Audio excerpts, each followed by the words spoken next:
Ijtimoiy tarmoqlarda Buxoro viloyati Peshku tumanidagi oshxonalarning birida tasvirga olingan jamoatchilik orasida keskin muhokamalarga sabab bo'lgan video tarqaldi. Tasvirlarda fuqaroning oyoqlaridan osib qo'yilganligi va qassob rolidagi shaxsning uning atrofida pichoq charxlab turgani aks ettirilgan. Shuningdek, videoni inson sha'ni va qadr-qimmatini kamsituvchi axloqiy me'yorlarga zid bo'lgan iboralar ishlatilganligi kuzatilgan.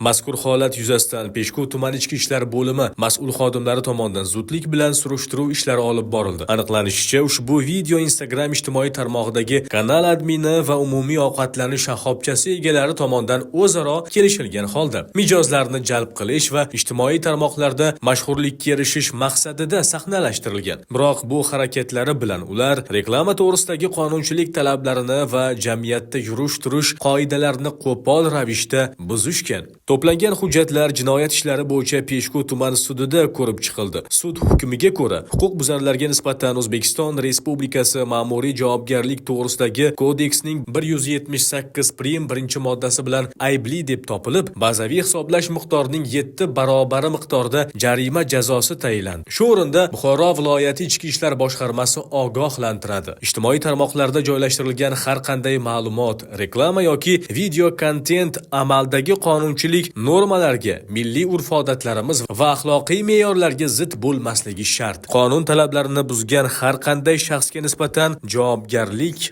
muqarrardir.